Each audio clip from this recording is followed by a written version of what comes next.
लेके आ गया हूं मैं आप लोगों के लिए फिर से क्लास 10 स्टूडेंट्स के लिए एक बहुत ही इंपॉर्टेंट सीरीज जिसका नाम है मोस्ट एक्सपेक्टेड क्वेश्चंस। और यहां से आपको क्वेश्चंस डायरेक्ट बोर्ड एग्जाम में मिलने वाले हैं। यहां से हम सारे इंपॉर्टेंट क्वेश्चन जो जो एक्सपेक्टेड क्वेश्चन है इस साल जो बोर्ड एग्जाम में आपको दिखेंगे, 2025 बोर्ड एग्जाम को हम टारगेट कर रहे हैं, तो आपको ये क्वेश्चंस डायरेक्टली मिलने वाले हैं अपने बोर्ड एग्जाम में। तो रोज मैं आपको प्रैक्टिस कराऊंगा ये एक्सपेक्टेड क्वेश्चंस। एंड हम स्टार्ट करने वाले हैं हमारी वीडियो आज पार्ट 1। ठीक है, तो स्टार्ट करें। आप मेरे साथ बैठेंगे, पहले आप पॉज करके खुद सॉल्व करेंगे, उसके बाद देखेंगे हमें कैसे सॉल्व करना है। ठीक है, ये हमारा क्राइटेरिया रहने वाला है। तो without wasting any time start करते हैं। पहला क्वेश्चन आपके स्क्रीन में आपको दिख रहा है, एमसीक्यू टाइप क्वेश्चन ये हमें दिखता है और आपको पता है कितना इंपॉर्टेंट है ये। एक एक मार्क्स बहुत इंपॉर्टेंट है आपके लिए। ठीक है, बहुत इंपॉर्टेंट है ये एक एक मार्क्स। तो ध्यान दीजिए क्या बोलता है आपको, एक्सप्रेशंस बताओ Q I T Q V W. दो फॉर्मूलाज पूछ रहा है आपको, एक करंट का फॉर्मूला, दूसरा पोटेंशियल का फॉर्मूला। दोनों फॉर्मूला हमने फॉर्मूले वाली जो हमारी इंपॉर्टेंट वीडियो उसमें डिस्कस करा है। तो क्या मुझे बताओ ये फॉर्मूला सही है? बिल्कुल sir, I equals to Q upon T. Current क्या है? Charge whole upon time. क्या यही करंट है? चार्ज अपॉन टाइम ही करंट है, क्लियर है। बट क्या ये फॉर्मूला सही है? बिल्कुल गलत सर। पोटेंशियल क्या होता है मेरा? What is potential? Work upon charge, ये मेरा पोटेंशियल होता है, वर्क अपॉन चार्ज। तो ध्यान देना, पहला ऑप्शन आपका गलत हो जाता है। तो इसमें कोई भी जल्दीबाजी नहीं करनी आपको एमसीक्यू में कि आपने पहला क्वेश्चन देखा और डिसाइड करना स्टार्ट कर दिया। आप चारों क्वेश्चंस दिखेंगे, आपको सही आंसर मिलने के बाद भी आपको चारों ऑप्शंस देखने, सही आंसर मिलने के बाद भी चारों ऑप्शन देखने। बी वाला देखो, Q equals to I T. क्या ये Q equals to I T नहीं है? सही, सही है सर। ध्यान देना, ये मत रहना वहां फॉर्म में कि I equals to Q by T होता है तो वही यहाँ पे छपा हुआ मिलेगा। आपको घुमा फिरा के कुछ भी देख सकता है, इससे Q equals to I T भी बनता है, ये भी करेक्ट है। कभी वो दे देगा T equals to Q by I, ये भी करेक्ट है ना, इसी से बन रहा है। समझ आया? तो this is my correct option. और W equals to V into Q, W equals to V into Q, ये भी करेक्ट है। अब मैं जल्दीबाजी करके आगे नहीं बढ़ता हूं, मैं इनको भी पहले रॉन्ग प्रूफ करने की कोशिश करूंगा ताकि मैं डबल श्योर हो जाऊं। ठीक है, तो बताओ क्या ये सही है? बिल्कुल नहीं sir, I equals to Q by T होता है ये। हाँ ये सही है, बट दोनों सही नहीं है ना। मुझे तो कौन सा ऑप्शन टिक करना है जहां दोनों सही है। क्या ये सही है? I equals to Q by T ये सही है, बट फिर से ये वाला गलत हो गया। क्लियर है? तो ऑप्शन बी मेरा करेक्ट है। पॉज करके जिस जिस बच्चे ने पहले सॉल्व किया है, ध्यान देना वही वहां क्वेश्चन बना पाएगा। सिर्फ वीडियो नहीं देखनी है आपको खुद से सॉल्व भी करना है। नेक्स्ट क्वेश्चन बढ़ रहा हूं, फटाफट से पॉज करके सॉल्व करिए। मैं सॉल्यूशन स्टार्ट करने जा रहा हूं। बहुत ही इंपॉर्टेंट क्वेश्चन, ये वीआई ग्राफ और आईवी ग्राफ का क्वेश्चन। अगर आप बुक्स भी उठाओगे, अपनी सैंपल पेपर्स उठाओगे, कोई सा भी आप पीवाईक्यू उठाओ, आपको ये क्वेश्चन मिलता ही मिलता है।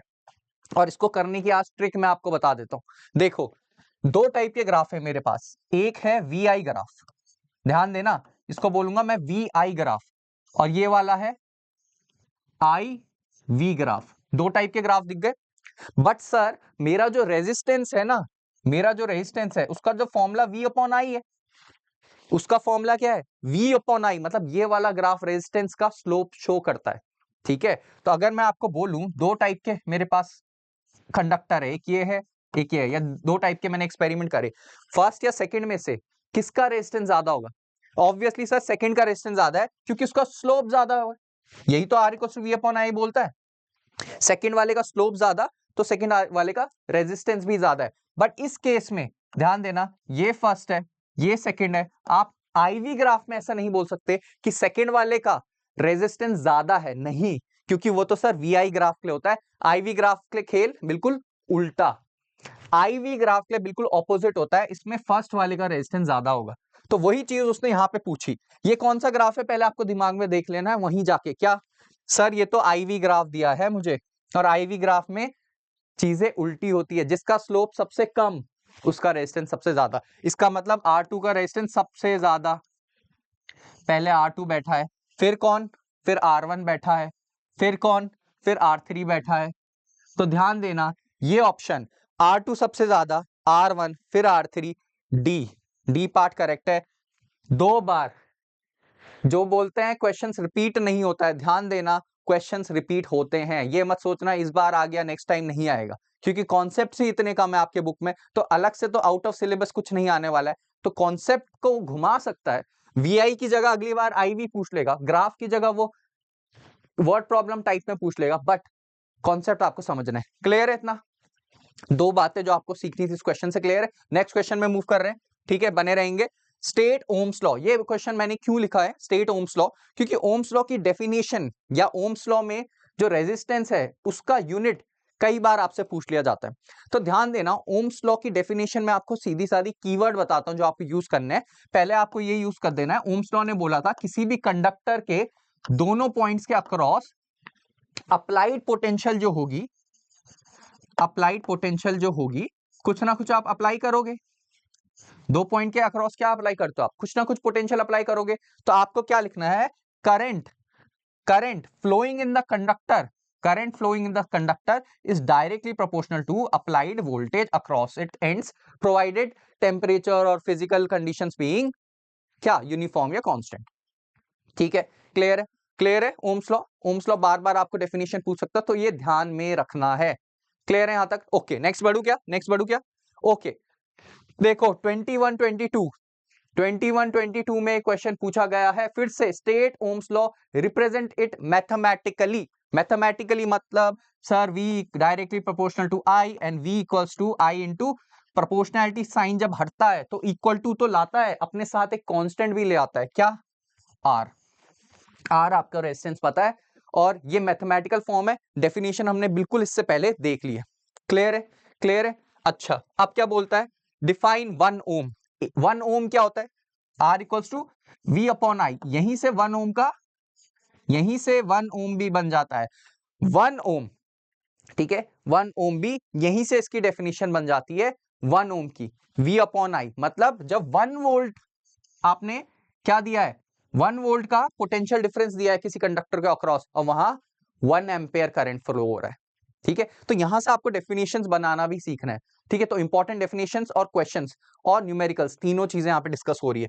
थर्ड क्या बोलता है? What is the resistance of a conductor flowing through which a current of 0.5 ampere. ध्यान देना, न्यूमेरिकल के केस में अगर आपको आता हो या ना होता हो, पहले चीज क्या लिखूंगा मैं? सर पहले मैं गिवन लिखूंगा, क्योंकि एग्जामिनर के माइंड में इससे इंपैक्ट पड़ जाता है कि बच्चे को आता है, मार्क्स देने वाली ठीक है स्टेज में वो आ जाता है। तो गिवन मैंने लिखी I इक्वल्स टू 0.5 एम्पेयर। दूसरा चीज मुझे क्या दिखा? दूसरा मुझे दिखा flows when a potential difference of 2 volt. तो डायरेक्टली मैंने लिख दिया V equals to 2 volt.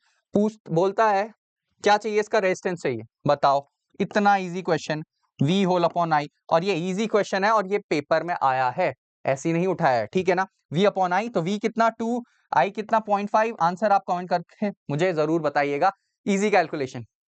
Clear है? क्लियर है? क्लियर है? नेक्स्ट बढ़ू, नेक्स्ट बढ़ू। पहले आप खुद सॉल्व करोगे फिर मुझे बताओगे कौन सा ग्राफ है? VI ग्राफ है, पहले चीज दिमाग में रखना है। VI ग्राफ में सर स्लोप जिसका जितना ज्यादा उसका रेजिस्टेंस भी ज्यादा, ठीक है, बट यहां तो कुछ और निकालने के लिए पूछा है सर इसने, क्या कि ये VI ग्राफ है निक्रोम वायर का, और आपको बताना है what do you infer from this graph. ठीक है, पहली चीज, क्या VI ग्राफ से आप रेजिस्टेंस निकाल सकते हैं? हाँ सर। कैसे? सर ओम्स ने फॉर्मूला दिया था V होल अपॉन I। आपको कोई भी एक पॉइंट ले लेना है इस ग्राफ में, लेट्स से कौन सा वाला, ये 0.8 वाला पहला पॉइंट ले लो आप। तो यहां पे V की वैल्यू कितनी? 0.8। V की वैल्यू 0.8, I की वैल्यू कितनी? 0.2। आंसर कितना? 4।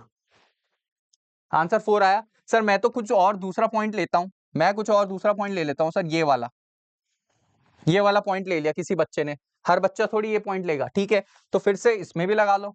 1.6 क्या है? V है मेरा। I कितना? 0.4। आंसर फिर से कितना? 4, क्योंकि आंसर 4 ही आएगा, इसका स्लोप कहीं चेंज थोड़ी हो रहा है। तो what do you infer from this graph?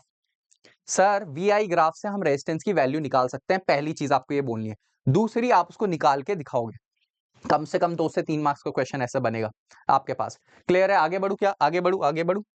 Okay, फिर से VI ग्राफ देखो, बार बार क्वेश्चंस रिपीट हो रहे हैं, ठीक है, बार बार क्वेश्चंस रिपीट हो रहे हैं, थोड़े से पुराने साल का क्वेश्चन है, बट वो कभी भी आपके सामने आ सकता है। देखो इस बार भी मेरे पास V और I ग्राफ है, ठीक है। बोलता है what do you infer from this graph? क्या बताया था सर? वीआई ग्राफ का स्लोप जो होता है वो हमें रेजिस्टेंस की वैल्यू देता है। ठीक है, दूसरा स्टेट लॉ एक्सप्रेस्ड हियर। कौन से लॉ ने, कौन सा लॉ इसके पीछे बैठा है? कौन सा लॉ बैठा है? ओम्स लॉ बैठे हैं। ओम बैठा है ना, और ओम्स लॉ की डेफिनेशन, ओम्स लॉ का मैथमेटिकल एक्सप्रेशन, ओम्स लॉ का ग्राफिकल फॉर्म, तीनों हमने देख लिया। क्लियर है यहां तक? सो अब ऐसी अगर आपको ये क्वेश्चंस वाला एक्सपेक्टेड क्वेश्चन, जहां मैं हर चैप्टर से ऐसे क्वेश्चन लेके आता हूं जिनके चांसेस बहुत ज्यादा है आने के, अगर आपको ऐसी वीडियोस चाहिए तो आप कमेंट करके मुझे जरूर बताना। बाकी हम ये सीरीज कंटिन्यू करेंगे। आज हमने पार्ट 1 करा, रोज आपको ऐसी वीडियो मिलेगी और रोज आपको देखना है ताकि आप उस फुल मार्क्स के करीब पहुंचते रहिए। सो तब तक के लिए study hard, take care, bye bye.